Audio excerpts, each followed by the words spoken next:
Dia mau kuasain energi Bitcoin. Sama seperti Rockefeller kuasain energi dari Standard Oil. Nah ini uniknya bro. Kan lu tau gue orang saham kan. Tapi begitu gue pelajarin teknologinya, ini mata gue tuh bener-bener kayak terbuka gitu. Dan yang lu lihat, orang yang pertama kali sentuh Bitcoin, bener-bener belajar ya, 9 jam, 12 jam belajar, itu akan jadi gila sama itu. Karena lu kan lihat ini teknologi yang sama. Kayak waktu email itu gantiin surat fisik. Uang tuh bisa digantiin nanti ke depannya sama ini. Uniknya yang gue lihat gini, jadi at least misal kalau gue salah nih, kalian anggap aja semua Timothy itu orang bodoh. Ya orang bodohnya itu Jack Dorsey, orang paling kaya di Meksiko Ricardo Salinas, Michael Saylor, Presiden El Salvador. Nayib Bukele, semuanya orang bodoh. Konspirasi itu begini kalau teori konspirasi ya. Iya. Namanya teori konspirasi lah. XRP ini kan teknologinya mau gantiin Swift. Ya. Katanya, dan XRP ini tuh kan dipakai sama bank-bank ya. Anehnya bank-bank kok mau terima kripto gitu ya. Yang waktu itu belum jelas tuh, sekarang kan udah mulai lumayan jelas ya. Dan Ripple ini itu dari berbagai sumber bahwa memang ada uangnya, katakanlah Rothschild. Emang dia punya di bank-bank juga saham. Jadi ada hal aneh gitu loh. Kok orang yang udah nyaman main di bank, dia mau invest di hal yang mendisrupsi hartanya yang sekarang gitu. Kalau tesis gue adalah tesis energi sama. Jadi kan gue bilang tadi uang itu adalah energi. Orang-orang yang kaya dari zaman dulu itu selalu yang teknologi paling tinggi. Contohnya Andrew Carnegie, begitu dia bikin yang railroadnya, dan beberapa kayak Vanderbilt yang bikin baja steel itu kan sebenarnya teknologi tinggi zaman dulu. Gue lupa cairannya, kalau dia itu kena di bawah meledak semuanya. Jadi kalau steel itu jatuh ke bawahnya itu meledak. Jadi itu butuh teknologi tinggi pada zamannya. Sama seperti Apple zaman sekarang. Dan Bitcoin ini menurut gue next frontiernya. Jadi mau nggak mau mereka lompat nih. Tapi yang gue lihat unik ya, ada perusahaan namanya MicroStrategy yang dipegang sama Michael Saylor. Dan menurut gue yang dia ciptakan sekarang, dan yang mungkin BlackRock mau arahnya ke sana. Karena yang unik, walaupun dia perusahaan yang ETF tadi gue bilang, dia itu beli Bitcoin mining banyak banget sekarang. Sampai hari ini masih lagi OTW beli dia. Dia mau kuasain energi Bitcoin. Sama seperti Rockefeller kuasain energi dari Standard Oil. Michael Saylor ini yang orang yang cinta Bitcoin banget kan?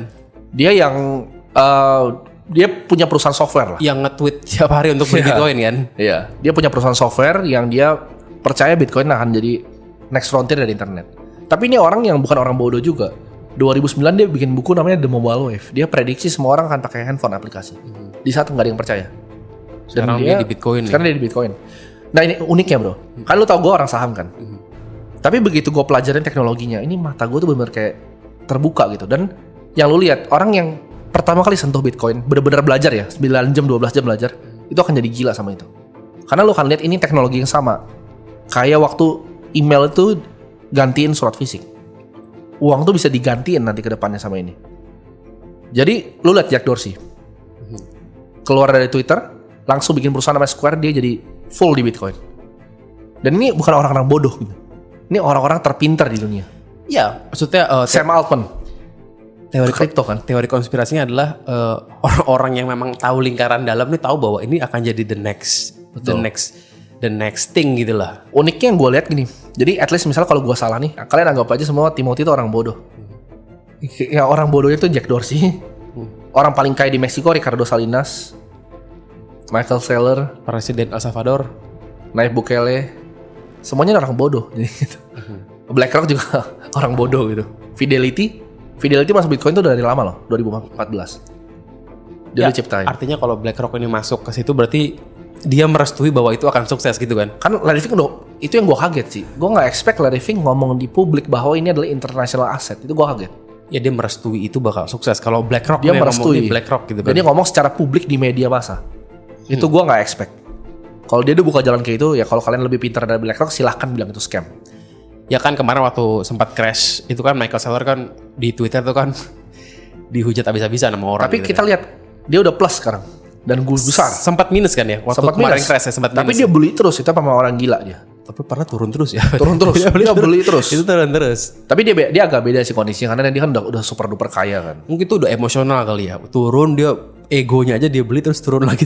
Gua rasa enggak sih, dia memang dia kalkulasi sih. Karena dia kan yang gue tahu dia bukan orang bodoh karena bisnisnya MicroStrategy itu business intelligence software yang dipakai di semua perusahaan. KFC, perusahaan retail besar tuh pakai dia semua untuk bikin data driven. Jadi dia tuh tahu luar dalam perusahaan itu seperti apa.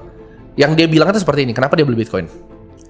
MicroStrategy ini kan sebuah perusahaan. Sebuah perusahaan itu kalau mau survive harus ngelakuin apa dengan cash yang mereka punya. Kan dia generate cash nih $500 juta. Nah, cashnya ini diapain pertanyaannya? Lo bisa akuisisi kan? Lo bisa buyback saham lo. Dia udah coba semuanya dari tahun 2000. Akuisisi perusahaan itu ujungnya mati semua. Banyak kan? Malah rugi. Rugi dan mati semua. Buyback saham udah. Contohnya, kita lihat Intuit. Intuit beli Mailchimp kan? Mailchimp yang perusahaan email itu. Iya. Apa yang terjadi? Sahamnya gedebak hancur. Gagal. Disney, Monopoly Entertainment, dia keluar untuk metaverse $200 juta, Bob Iger, hancur sahamnya. Jadi antara lu buyback sahamnya dengan cash dari dalam, tapi kan MicroStrategy bisnis yang boring ibaratnya, bisnis intelligence software. Lu buyback juga orang nggak ada yang beli, publik. Nggak bisa. Lu akuisisi, susah juga. Terus lu ngapain? Beli S&P, beli bonds, beli saham perusahaan lain. Kecuali lu Warren Buffett boleh. Berarti Bitcoin ini merupakan diversifikasi dia gitu kan? Oh iya, banyak perusahaan luar yang diversifikasi. Kalau dia sih bilangnya karena dia udah nggak ketemu jalan lain kayak gue tadi. Gue juga coba cari tuh kayak dia. Buang duit malah rugi. Iya, buang duitnya kemana?